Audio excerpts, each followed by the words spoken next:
In May 1986, 21 points of light were spotted in the sky over São José dos Campos in São Paulo, in Brazil. The situation became so serious that 5 Brazilian Air Force fighters were sent to intercept the objects.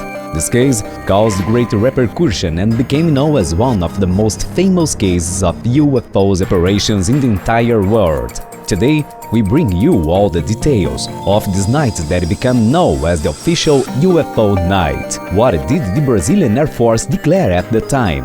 What did the official report of the Brazilian Air Force conclude? What was said in the statements and interviews of those involved, and what did the photographer affirm? Welcome to Brugger Films channel. If you are not a subscriber, subscribe and enable the notifications. Don't forget to like the video and share our channel with your friends. In May 1986, more than 20 points of light were spotted in the sky over the city of São José dos Campos, in São Paulo, in Brazil. At around 6:30 p.m., the radars of São José Airport's control tower were the first to notice the unidentified objects. Flight controller Sérgio Mota da Silva reported the situation as follows: "There's something here in the northeast sector of São José, a little light, but it's stopped. It doesn't go up or down, it doesn't go left or right, it's not a star." Then he called the pilot Alcir Pereira da Silva, who was traveling in a Xingu aircraft that was heading to the direction of the objects. The flight controller asked the pilot to try to make visual contact with the strange light. Alcir states that he tried to approach the object, but when he got close to the UFO, it quickly moved away. Then other lights began to appear, and soon the Brazilian Air Force sent 5 fighters to reconnoiter the situation. 2 F-5Es from BASC and 3 Mirage F-100S from BAAN. The first fighter, an F-5E flown by First Lieutenant Kleber Caldas Marinho, arrived on the scene in less than 10 minutes. Kleber made visual contact with the UFO, which maintained a white and sometimes red and green color. The serviceman increased speed to over 700 miles per hour. The F-5E fighter only managed to stay about 11 miles from the object for a short period of time. After 30 minutes of pursuit, and just before the object disappeared from the range of the fast F-5E, Marinho reported his perceptions to the air defense. "I'm informing you that, apparently, it must not be an aircraft and not a plane. Due to the performance and speed, it's flying okay." The second fighter sent by the Brazilian Air Force was a Mirage F-103, piloted by Air Captain Armindo Souza Viriato de Freitas. The pilot, after flying 7 minutes at subsonic speed, was informed by the command that there was an UFO 15 miles ahead. The Mirage F-103 managed to get within 2 miles from the target, when the dot inexplicably disappeared from the aircraft's radar screen. Freitas conducted a 360-degree scan around the region, and a new object appeared on his aircraft's radar 15 miles away. I see 3 now, 3 lights. They look like stars, but the radar doesn't pick up any stars. What is it?" Accelerating to over 620 miles per hour, the pilot managed to get within 11 from the luminous object, which accelerated sharply to 24 miles away. Then the pilot accelerated to supersonic speed of over 800 miles per hour. But the object also accelerated and disappeared, frustrated with the pursuit.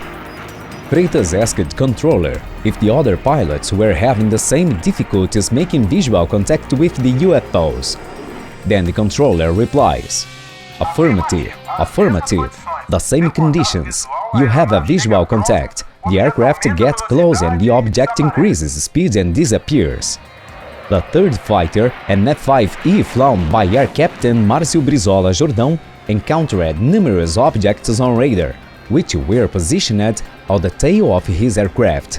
When making a 180-degree turn to the right, he was unable to make visual contact. The lights disappeared from the aircraft's radar. After half an hour of flight, the captain noticed a red light in the distance near São José dos Campos. The pilot tried to get close, but the object disappeared from the radar again. Then the radar in the control tower began to show a series of hazards, as he informed the flight controller. "This is Brasilia. Brasilia, good evening and welcome to the Flying Saucer Festival. Man, this is crazy. The ones I could see were changing color all the time. There's green, yellow, blue, lilac. It's a color festival." Minutes later, Jordan spotted a red light in the horizon line towards the sea. The flight controller confirmed the contact and instructed the pilot to intercept. The pilot tried unsuccessfully to approach the object, which quickly disappeared. The entire maneuver took 75 minutes, and the pilot was almost out of the fuel and had to return to the base.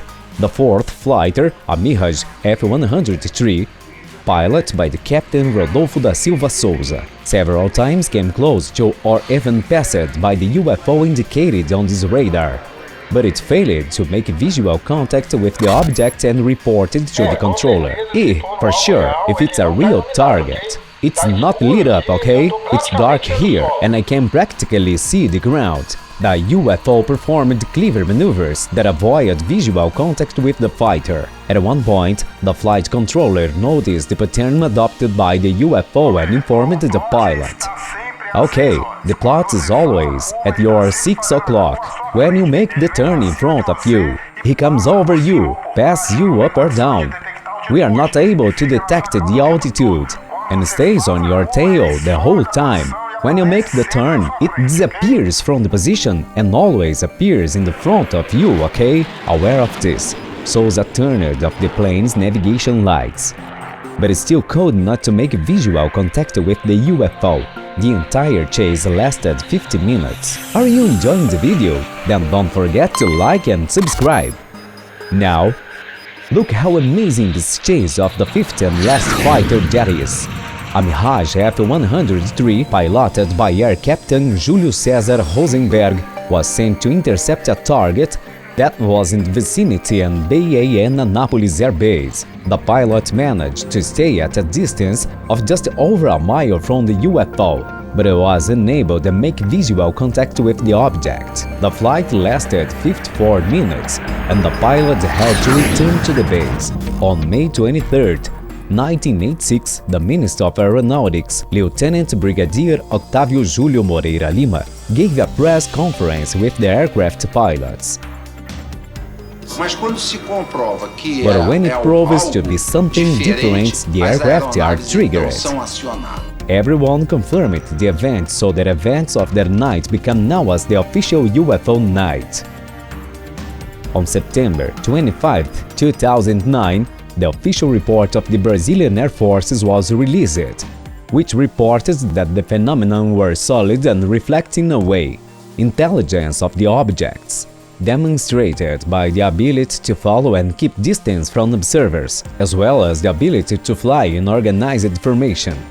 The National Archive has made available all 16 audios from that night. In the audios, it's clear that dozens of the objects were picked up by the aircraft radars and the command tower. The only photographed record of that night, taken by a local photojournalist, was confiscated by NASA and has never been recovered.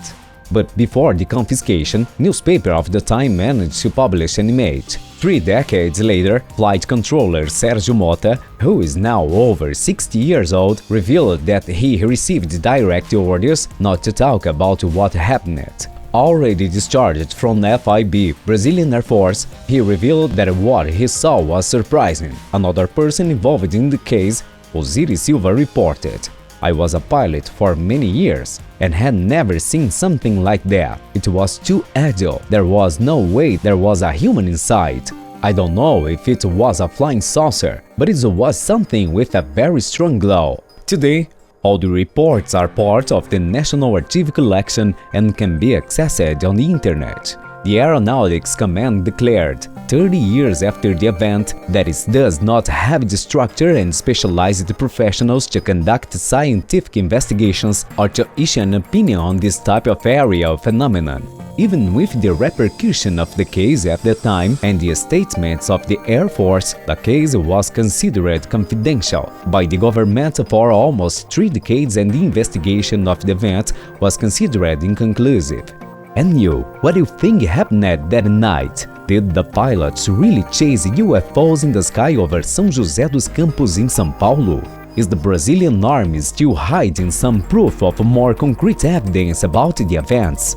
Well, we at Brugger Films hope to enjoy this video, so if you like the video, don't forget to like it and to share our channel with your friends. The way you'll help us to continue producing more great content for you. In the description down below we'll leave our Instagram. We'll wait for you there. See you in the next video.